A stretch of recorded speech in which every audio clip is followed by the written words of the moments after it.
Hey there, I'm Paul Irish. I'm a developer advocate on the Google Chrome team, and today I'm going to show some advanced uses of the core Chrome DevTools features.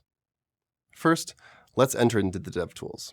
It's common to use the Apps menu, and you can also use a keyboard shortcut, like Control-Shift-I on Windows or Command-Option-I on Mac, but I prefer to open them by right-clicking on an element and choosing Inspect.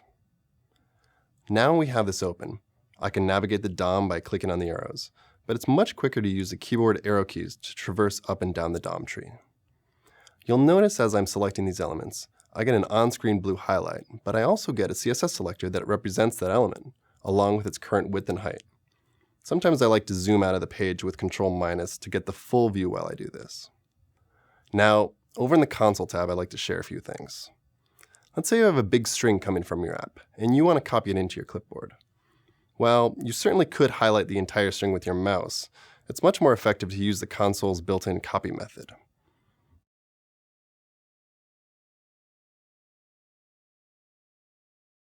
I can now paste this wherever I'm going.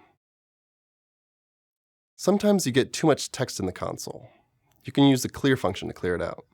Or of course, the clear icon below will do just the same. Now sometimes you have a reference to a DOM element and you want to inspect it. Right now I have a reference to the big headline on the page. A simple way to do that is the console's inspect function. Now, let's say you have the reverse. You're looking at an element in the Elements tab, but you want to access it via scripts. What I used to do is add an ID onto the element and use getElementById. You'll notice I brought up the console right here. In fact, I can toggle on a console on every tab of the DevTools with the escape key. But instead of setting a temporary ID to the element, to save time, I can just type $0 in the console.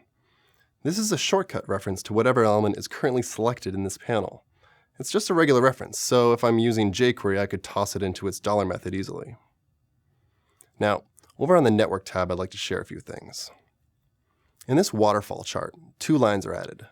The blue one points out where DOM content loaded event fires, which is basically document ready. And the red is Windows load event, which waits for all images and iframes to finish. Now, you probably have had to inspect the cookies that are associated with your page request before. The Headers tab has that info as one of the request headers, but you can now view the current cookies in table format. You also have the size of each cookie, which you want to keep as small as possible, as all the cookies are sent in the HTTP header with every request of the page. Now, I'd like to show you a few handy features when doing JavaScript debugging. I'm going to bring up a page with some basic script. So here, I can filter our results using a search or a category filter. Easy enough. This gallery.js contains most of the functionality. Now I'd like to add some logging to see what's going on.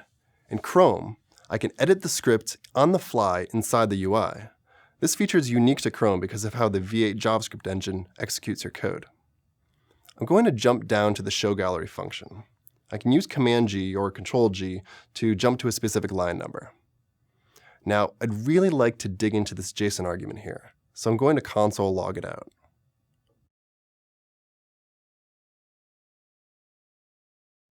Now when I filter, I get the object logged to the console where I can poke around with it further.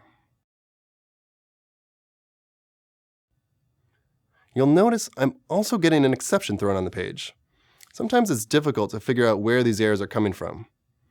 By clicking on this pause button, I can ask the DevTools to pause execution whenever an exception is encountered, effectively giving me a breakpoint at that position.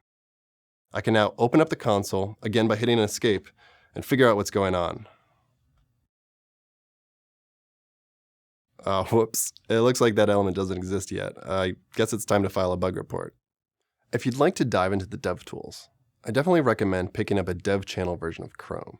It updates weekly and gets new features in the DevTools very regularly.